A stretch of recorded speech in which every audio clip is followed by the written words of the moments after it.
Hola, un cordial saludo. Hoy tengo la oportunidad de hablar sobre los conceptos que han generado mayor impacto en el proceso formativo dentro de la asignatura de Tendencias Modernas de la Administración. Soy Néstor Darío Preciado Moreno, estudiante del doctorado en Administración de Empresas. Quiero arrancar hablando de competitividad e innovación, pero para ello inicio presentando a ustedes una definición de economía. Si bien hay muchos significados de esta ciencia, desde Adam Smith hasta la actualidad, quisiera compartir con ustedes este constructo que he hecho durante los últimos años en mi vida como docente. La economía puede enmarcarse dentro de un grupo de ciencias sociales, ya que se dedica al estudio de los procedimientos productivos y de intercambio y al análisis de consumo de bienes y servicios para la satisfacción de las necesidades de la sociedad. El vocablo proviene del griego oikos y significa la administración de una casa o una familia.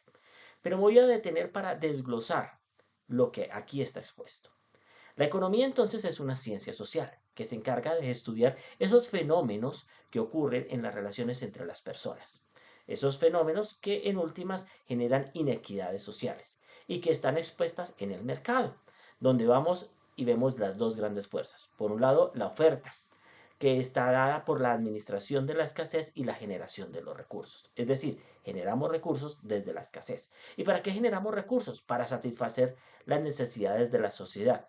¿Dónde está la segunda fuerza? La demanda.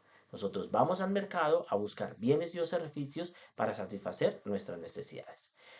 Allí buscamos generar una calidad de vida, supliendo estas necesidades de acuerdo a los recursos que hay en el mercado.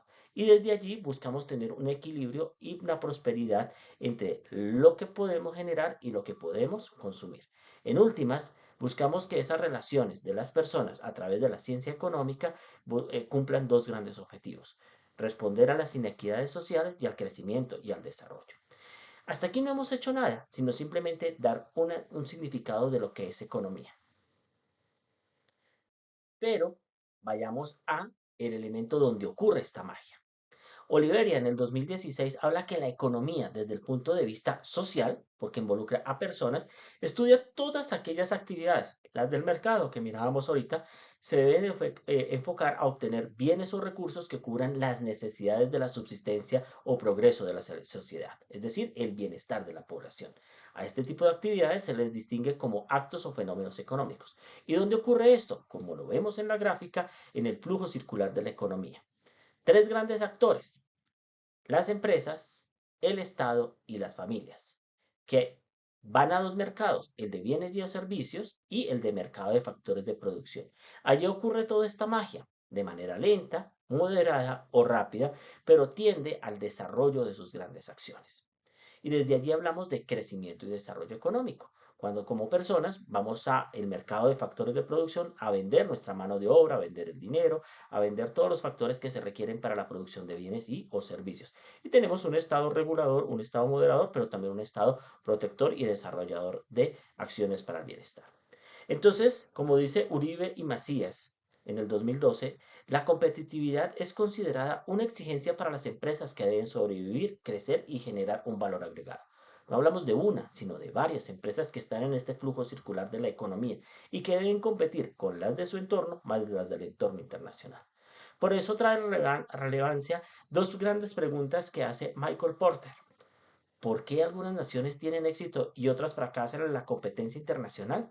Si vemos este flujo circular de la economía, pues debería ser exitoso y sano. Pero tenemos otros flujos circulares de la economía de otras naciones que nos invitan también a ser analizados y vistos. Y uno segundo, ¿es competitiva una nación en el que toda empresa o sector es competitivo? Es decir, si en ese flujo circular de la economía las empresas son competitivas, ¿la nación es competitiva? Esto nos remonta o nos lleva a analizar el Foro Económico Mundial, una autoridad que desde 1971 ha venido trabajando sobre los temas de competitividad, ¿sí? Y crea el Índice de Competitividad Mundial, que tiene 12 pilares de análisis divididos en tres grandes columnas. La primera, de requerimientos básicos, como lo vemos en los cuadros azules, que es una economía impulsada por factores de producción.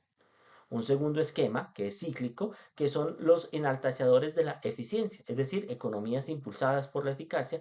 Y el tercero y más importante donde me quiero detener es la innovación y factores de sofisticación empresarial, es decir, economías impulsadas por la innovación.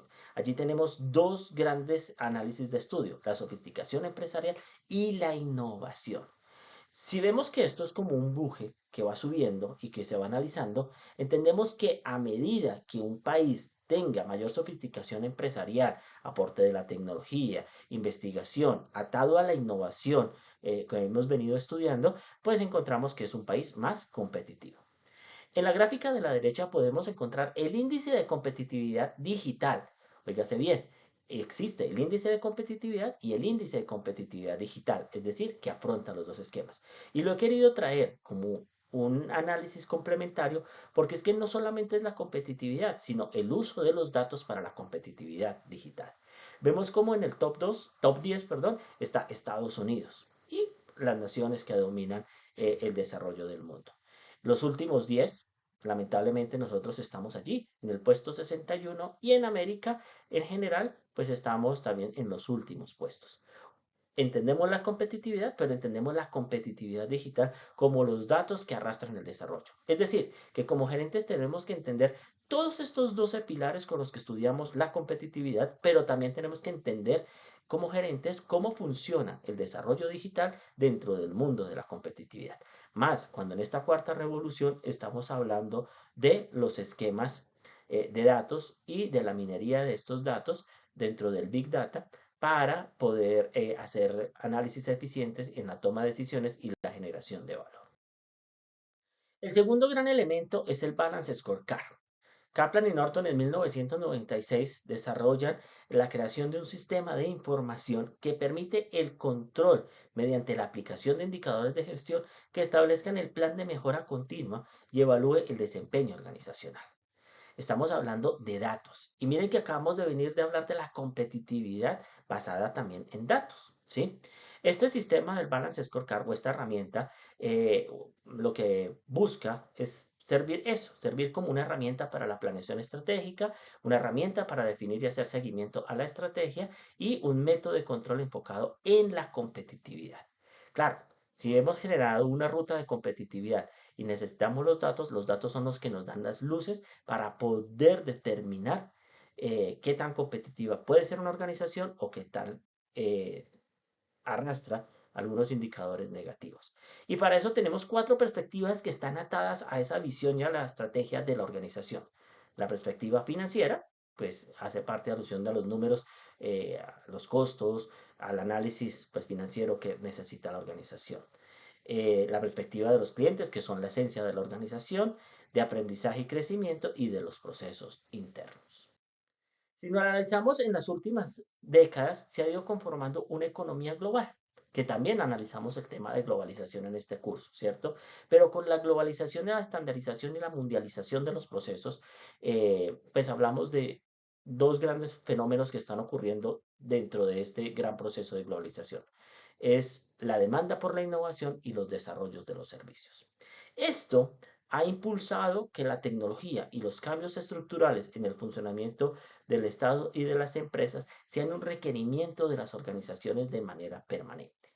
Como gerentes, tenemos que entender tres grandes aspectos, que los cambios culturales, los avances tecnológicos y las eliminaciones de fronteras hacen parte de esos análisis que debemos tener en cuenta allí. Y si lo miramos, hace parte de las perspectivas que estamos teniendo. Por ejemplo, los cambios culturales afectan las perspectivas de los clientes, ¿sí? Los avances tecnológicos en las formas de los procesos, inclusive de los desarrollos financieros. Se aumentan las exigencias para las empresas, aumenta el estrés, las relaciones con los clientes tienen que ser diferenciadas, más cuando encontramos cualquier cantidad de tipos de clientes de acuerdo a la generación y a los esquemas de vida, a las formas como tenemos nuestros proveedores e incluso al interior de cada equipo.